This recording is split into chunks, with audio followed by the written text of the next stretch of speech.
오늘 본문 말씀은 창세기 1장 27절에서 31절 말씀입니다. 하나님이 자기 형상 곧 하나님의 형상대로 사람을 창조하시되 남자와 여자를 창조하시고 하나님이 그들에게 복을 주시며 하나님이 그들에게 이르시되 생육하고 번성하여 땅에 충만하라.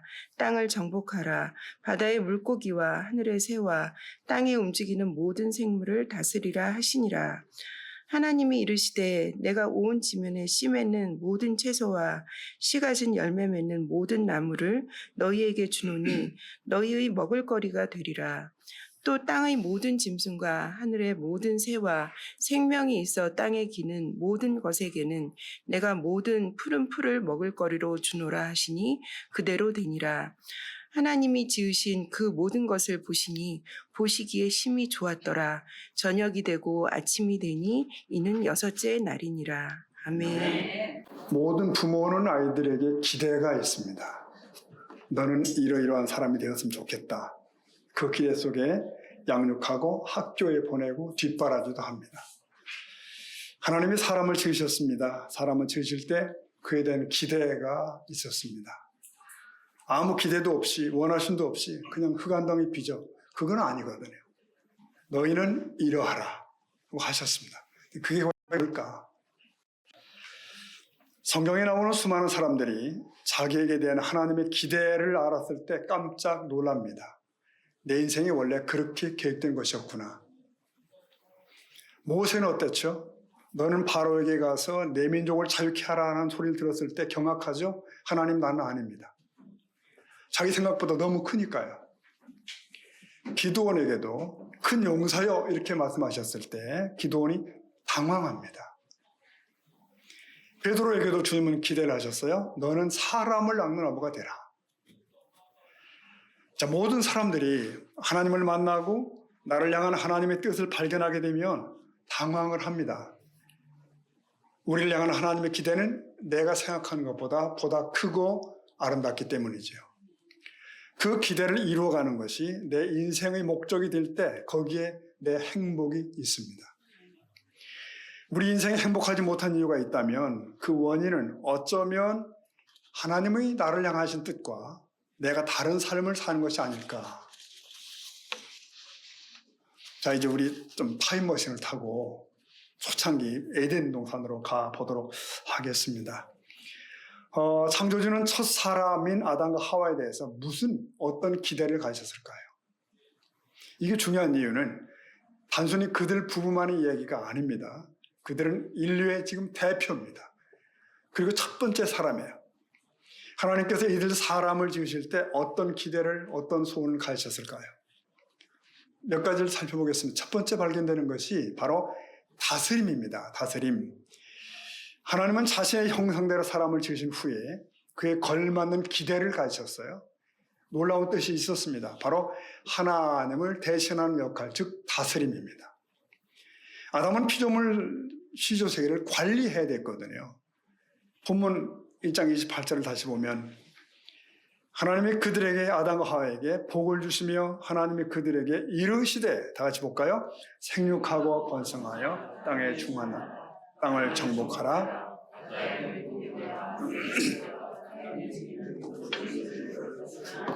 네, 하나님께서 사람에게 복을 주시며 말씀하셨습니다. 자녀를 많이 낳고 번성하여 땅을 채워라. 땅을 정복해라. 바다의 물고기와 하늘의 새와 땅 위에 움직이는 모든 생물을 어떻게 해요? 다스려라. 우리는 흔히 이 구절을 문화 명령이라고 부릅니다. 하지만 이것은 문화 활동을 하라는 명령이 아니라 사실은 통치하라, 다스려라, 그런 명령이십니다. 하나님이 사람을 만드신 1차 목적은 하나님이 지으신 만물을 다스리게 하려는 것이었습니다. 만물의 존재 목적은 사람의 다스림을 받는 데 있고 사람의 존재 목적은 만물을 다스리는 데 있습니다. 이만큼 이 다스림이라는 단어로 하나님과 사람과 만물이 연결되어 있습니다. 그러니까 하나님은 만물을 지으시고 지으신 만물을 직접 다스리는 것이 아니라는 거죠. 사람을 통해서 다스리기를 기뻐하셨습니다. 즉 하나님의 통치는 사람을 통한 간접 통치인 셈이에요. 아담이 가진 통치권은 자생적인 것이 아니라 위임된 것입니다. 그러므로 사람은 그 통치권을 지 멋대로 사용해서는 안 된다는 것이죠. 그 권한을 위임하신 분의 뜻에 따라서 사용해야 되었다. 인간은 비록 피조물이지만 통치하는 피조물입니다. 다스리는 피조물이에요. 하나님의 통치에 참여하는 특별한 존재인 것이죠. 바로 인간이 이런 사명을 가지기 때문에 인간을 특별한 존재로 지으셨습니다. 그러므로 우리는 이 피조 세계의 질서를 생각하게 됩니다. 창조주가 계시고 그 아래 관리자 인간이 있으며 또 그 아래에 만물이 있습니다. 자, 여기서 우리는 두 극단을 우려합니다. 다른 피조물을 갈취하면 안 됩니다. 자연을 파괴하면 안 되는 이유가 여기에 있습니다. 잘 관리하고 보존해라. 다른 하나는 다른 피조물을 숭배해도 안 돼요. 우주 안의 질서는 분명합니다. 창조주가 으뜸이시고 그 다음이 사람이요 자연계가 그 다음입니다. 하지만 여러분 어떻습니까? 지금의 세상은 이 두 가지 양극단에 시달리고 있습니다. 무분별한 인간들은 자연을 파괴하고 오염시키죠. 네, 스스로 종말을 재촉합니다. 반면에 여전히 무지한 인간들은 하늘을, 바다를, 바위를 섬겨요. 미신입니다. 하나님께 불순종하는 것이 심각한 죄가 되는 이유가 여기에 있습니다. 하나님은 그저 인간의 맹종을 요구하시는 분이 아니셔요. 하나님은 인간을 통하여 만물이 다스려지길 원하십니다. 이게 바로 창조의 원리이기 때문에 인간의 순종이 필요합니다. 왜냐하면 인간의 순종이 없이는 하나님의 창조 목적이 이루어질 수가 없기 때문입니다. 여기 무생물인 땅에 대해서 정복하라 이렇게 강하게 언급할 만큼 하나님은 인간에게 땅에 대한 많은 권리를 주셨어요. 인간은 그것을 복종시키고 관리할 권한과 책임을 동시에 부여받습니다. 인간은 즉 땅의 청지기가 된 거라는 뜻이죠. 따라서 인간은 땅에 대한 이 문화 명령을 마치 군인처럼 철저히 수행해야 됩니다. 로마 14장을 보면 사람이 막 먹든지 마시든지 믿음으로 하지 아니하면 다 죄라 는 말씀도 있어요. 이것은 땅을 관리하는 데도 당연히 적용이 됩니다. 인간은 하나님이 주신 땅을 군인과 같은 무거운 사명감을 가지고 믿음과 선한 양심과 지혜로 갖고 가야 된다.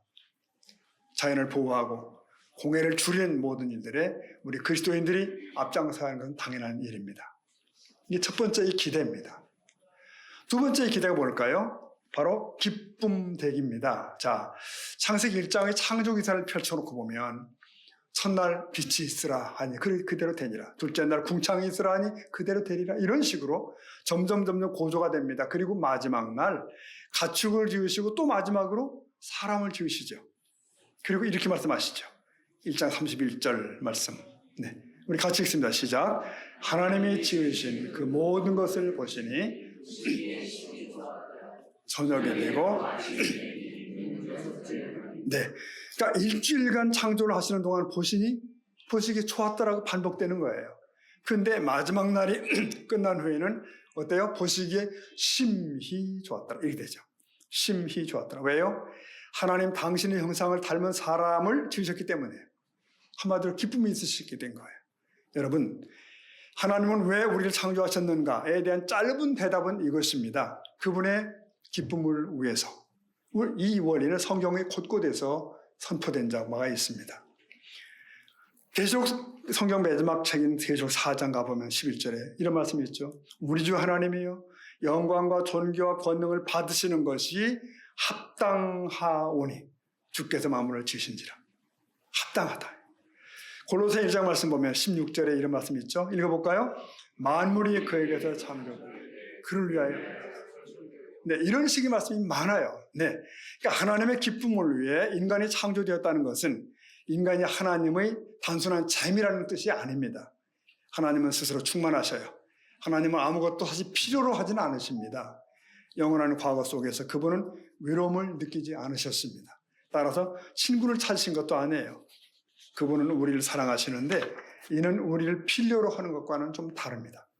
왜 하나님은 우리를 창조하셨을까?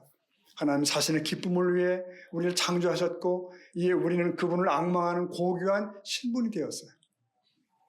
여러분 그뿐 아니죠. 창세기 2장으로 가보면은 하나님이 만드신 배필인 하와를 보고 아담이 심히 기뻐하는 모습이 나오죠. 이는 내 뼈 중에 뼈요 살 중에 살이로다. 아담과 하와에게 주신 하나님의 기대는 누군가의 기쁨이 되는 것입니다. 누군가의 기쁨이 되는 것. 우리는 하나님의 기쁨이요 또 서로의 기쁨이 되어야 하는 것입니다. 이런 말을 하는 친구를 본 적이 있습니다. 자신은 아이들을 좋아하는 성격이 아니라는 거예요. 아이들이 귀찮다는 거예요. 그런데 첫 아이를 낳고 가슴에 안았는데 울컥 감격이 오더라. 그러니까 그 생명을 보고 있는 자체가 너무 기쁘더라는 얘기죠. 맞습니다. 사람은 본래 그 존재 자체가 누군가의 기쁨이 되는 존재로 창조가 되었습니다. 그래서 하나님이 아담을 처음에 지어놓고서 심히 기쁘셨더라. 그런 거예요. 그리고 아담이 보니까 하와가 창조된 걸 보니까 너무 기쁜 거예요. 이것이 우리 안에 하나님이 두신 기대요 원하심입니다. 우리는 찬양도 하잖아요. 내가 원하는 한 가지 주님의 기쁨이 되는 거. 찬양하지 않습니까? 저와 여러분은 누군가의 기쁨이 되는 존재이고 기쁨을 위해 지음받은 존재인 줄 믿습니다. 기독교의 교리 중에 종종 오해되는 것이 있습니다. 이 죄와 구원과 관련해서는 우리가 하나님 앞에 죄인인 거 맞습니다. 그래서 나는 벌레 같은 존재이고 쓸모없는 존재이고 혹은 심지어 저주받은 존재이고 라는 고백이 가능해요. 그런데 구원받고 난 다음에도 항상 주눅이 들어서 난 벌레야 그러면 안 된다는 거죠. 그건 옳지 않습니다. 우리는 하나님의 기쁨이 되는 존재이기도 하기 때문입니다. 그러니까 한쪽에만 치우치면 안 돼요. 균형이 필요해요. 물론 우리는 죄 때문에 망가지고 하나님의 형상이 손상이 되었습니다. 불구하고 하나님께서 우리를 통해 얻고자 하셨던 것이 있어요. 바로 기쁨입니다. 그래서 아담을 만드시고 하나님이 심히 기뻐하셨더라. 그랬습니다. 여러분, 오늘 우리가 살아가는 이유가 뭡니까? 주님을 기쁘시기 위함. 그 자리에 서게 되면 우리가 행복합니다. 세상은 우리에게 실력을 증명하라고 하고 성공하라고 얘기하고 경쟁에서 이기라고 하고 좋은 대학 가라고 얘기하고 그럽니다. 아니죠, 여러분. 만약 그렇게 해서 행복이 주어지는 것이라면 성공한 사람들은 다 행복해야 되잖아요. 성공했다고 절대로 행복하지 않습니다. 거기에 오히려 시기와 질투와 불행이 있습니다. 두려움이 있습니다. 이거는 하나님이 창조하신 원리가 아니에요. 하나님은 우리를 그렇게 만들지 않으셨습니다. 스바냐 말씀 보면 3장 17절 말씀, 유명한 말씀이죠. 이거 같이 봅니다. 시작. 그가 너로 말미암아 기쁨을 느끼지 못하시며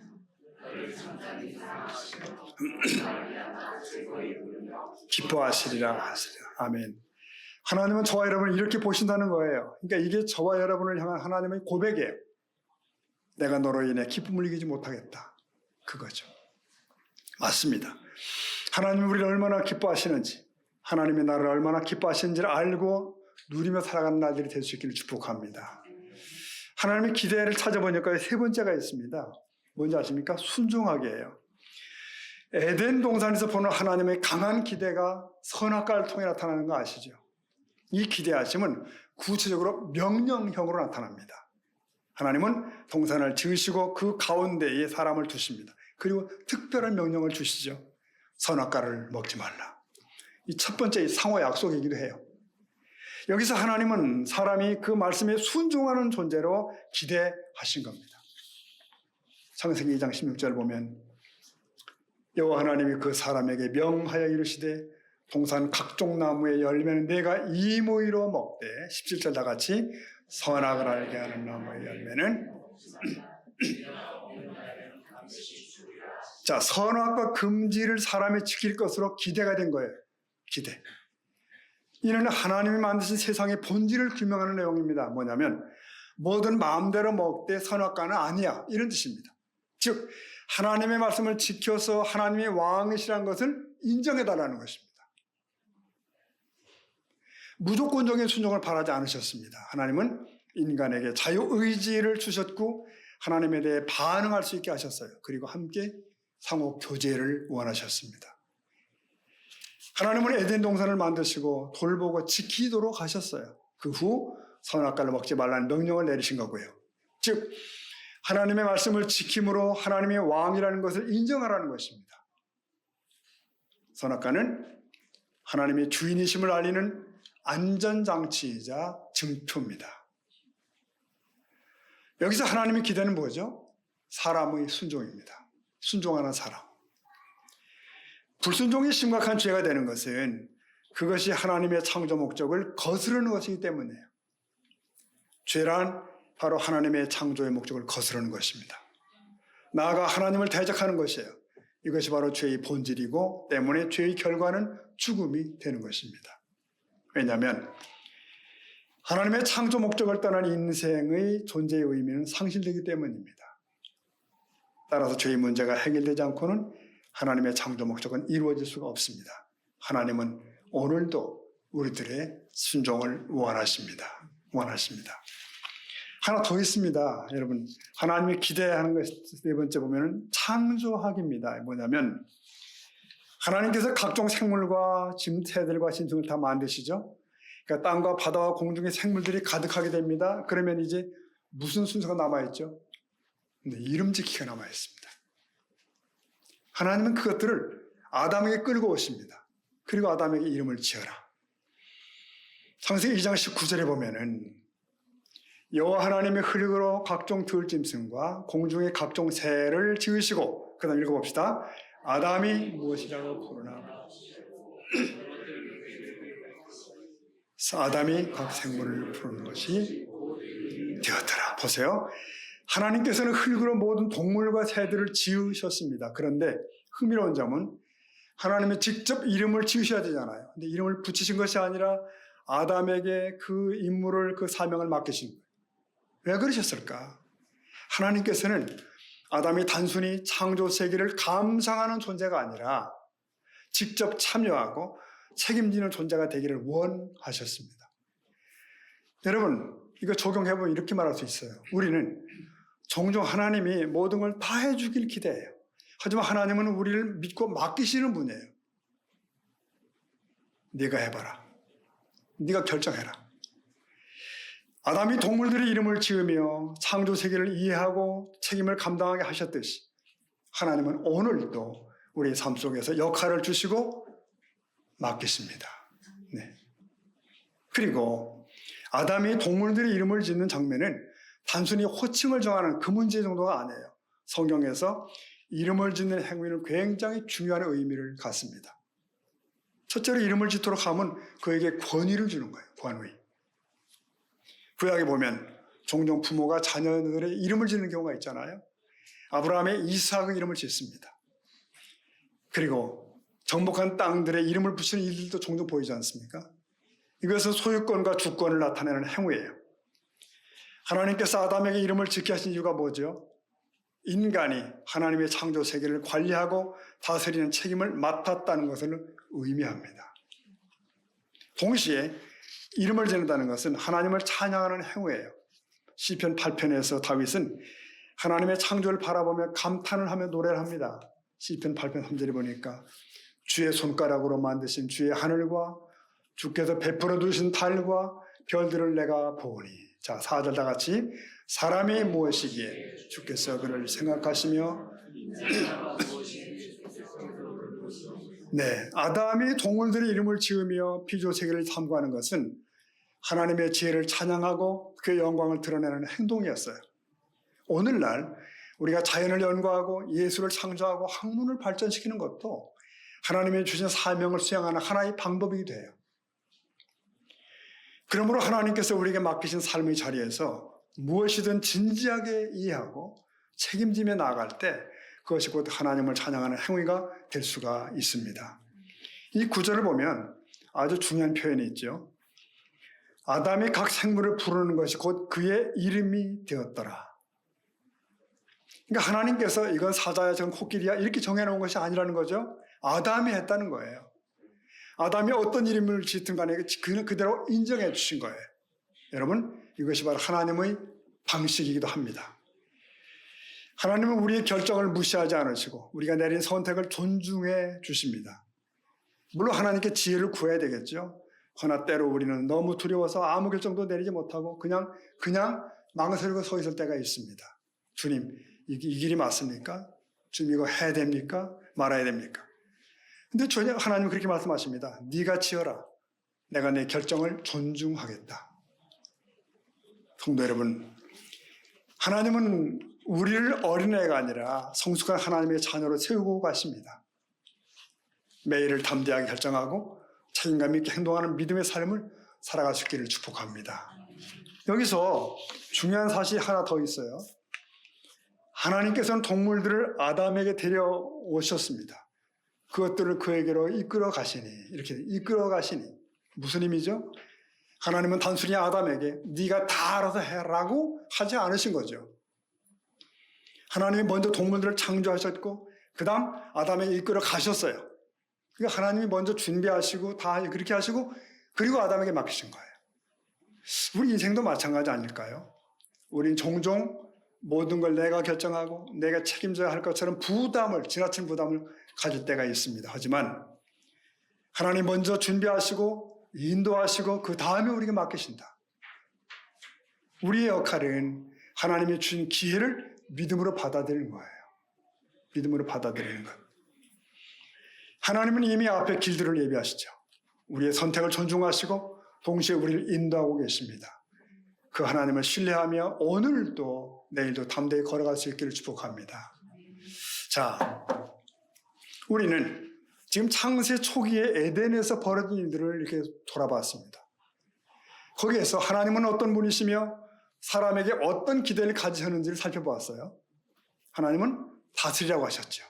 기쁨이 되라고 하셨어요. 선을 행할 능력을 주시고 그리고 새 것들을 창조하는 존재로 부르셨어요. 자, 여기서 우리의 궁금증이 있습니다. 그럼 그 이후로 사람은 하나님의 그 기대에 부응했을까? 부흥 아니고요. 부응했을까? 그 역할을 했을까요? 아닙니다. 못했습니다. 인류 역사를 보면 사람은 그렇지 못해요. 왜? 문제는 첫 번째 사람 아담이 그 본연의 위치를 상실해버렸기 때문에요. 창조주 하나님과 바른 관계 속에 있을 때 사람의 능력들은 빛을 발합니다. 그럴 때 사람은 영광스러운 존재일 수가 있어요. 그러나 첫 번째 사람 아담은 하나님의 약속과 기대를 파기시켜버렸죠.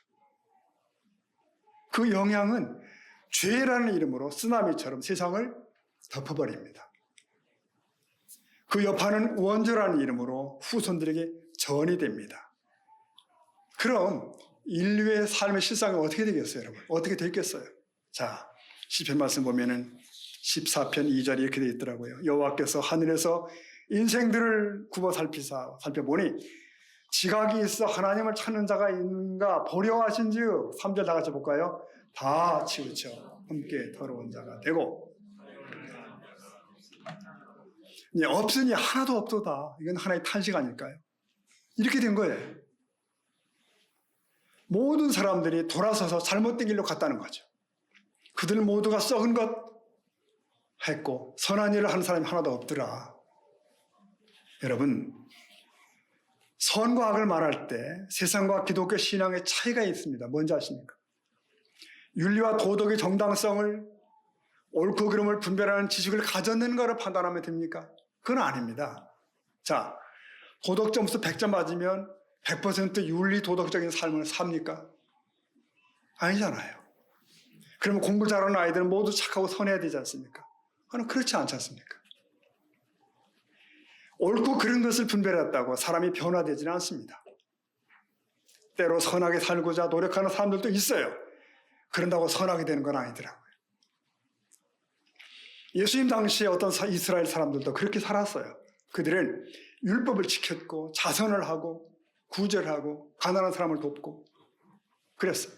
지금 이 시대에도 그런 도덕군자들이 때로 있지요. 오늘도. 그러나 성경은 이 땅에 선을 행하는 자가 없다고 선언합니다. 없는 거예요. 왜? 세상의 도덕은 옳고 그름을 판단하지만 행하게 할 힘이 없어요. 가끔가다 한 번씩 도덕적 행위를 말하는 것이 아닙니다. 근본적으로 선을 행할 능력이 없다는 것이에요. 사람에게. 그게 인류의 현 주소예요. 우리 주변을 봐도 그렇죠. 내 자신을 봐도 그렇죠. 알기는 하는데 못하는 게 너무 많아. 입으로는 머리로는 아는데 우리의 의지를 가지고 선택도 못하며 따르지 못하는 것들이 너무 많은 겁니다. 그래서 아는 체는 하고 비판은 잘하는데 할 만한 능력이 없어서 말쟁이처럼 된 사람들이 많은 거예요. 자, 이 탄식을 한번 들어보실래요? 로마서 7장 18절 말씀 보면은, 자, 한번 읽어볼까요? 시작. 내 속 곧 내 육신에 선한 것이 거하지 않으니 원함은 내게 있으나. 네, 원하기는 하는데 선을 행할 수는 없더라는 거예요. 그러니까 선을 행하려는 바람은 내가 있는데 그 선을 행할 수는 없더라. 여러분, 인간의 전적인 타락은 양심과 의지까지 다 오염을 시켜버린 거죠. 그리고 그 지식은 하나님을 아는 지식까지 다 타락이 됐어요. 그래서 선을 안다고 선한 것을 할 수 있는 능력이 없어요. 애써도 안 되더라는 거예요. 동의가 되십니까, 여러분? 찬송가 544장을 다시 기억합니다. 그 가사 보면은 첫 번째 이렇게 시죠. 울어도 못하네. 시작되잖아요. 울어도 못하네. 2절은 힘써도 못하네. 3절은 참아도 못하네. 근데 4절에 답이 나오죠. 뭐죠? 믿으면 되겠네. 믿으면. 그리고 주 예수만 믿어서 그 은혜를 힘입고 오직 죽게 나가면 영원 삶을 얻네. 동의가 되십니까, 여러분? 옳고 그름을 안다고 해서 될 수 있는 것이 아니라는 거예요. 옳을 뿐만 아니라 옳은 것을 행할 수 있어야 된다는 거죠. 근데 그것이 안 되는 거예요. 그게 인간의 딜레마입니다. 그래서 하나님은 사람을 위해 결단을 하신 겁니다. 하나님께서 인류에게 독생자를 보내셨습니다. 즉 두 번째 아담인 예수를 보내시게 된 거예요. 첫 아담이 실패한 것을 마지막 아담으로 오신 예수님이 회복시키시는 거예요. 독생자 예수님은 선포하십니다. 그래서 내가 길이다, 내가 진리다, 내가 생명이다. 그리고 그를 믿는 자들에게 하나님의 자녀가 되는 권세를 주셨어요. 그걸 믿는 자들에게. 이제 그를 믿는 이들의 신분이 뭐죠? 새 피조물이라고 불리게 돼요. 새 피조물. 옛것이 아니라는 거죠. 고린도후서 5장 17절 말씀. 그런즉 누구든지, 자 읽어볼까요? 그리스도 안에 있으면 새로운 피조물이라. 네, 새 것이 되었도다. 옛 것이 아니란 얘기죠. 그리스도를 믿는 믿음 안에 들어오면 누구나 새 피조물이 되는 것입니다. 새로운 사람이래요. 이 말은 아담 이후로 죄 가운데 신음하던 인류가 그토록 갈망하던 그 소식 아닙니까? 그 복음. 전에 오염되었던 그런 존재가 아니라는 거죠. 에덴에서 처음 지어졌던 그 모습으로, 아니 그 이상으로 회복이 된다는 거예요. 기억하셔야 됩니다. 이제 예수 안에 있는 우리는 선을 행할 수가 있습니다. 이제는 애쓰면 의의 열매를 맺을 수가 있어요. 하나님의 자녀다워질 수가 있습니다. 새 피조물인 우리 내면에는 누가? 하나님의 영 성령이 계시기 때문에요. 그가 든든한 백이 되어주십니다. 우리 안에 계신 보혜사 성령님은 우리 연약함을 너무나 잘하신 분이에요. 성령은 나를 돕기 위해서 내 곁에 오신 분이죠. 성령은 죄의 세력과 싸워 이길 수 있도록 우리 연약함을 도와주십니다. 막강한 파워입니다.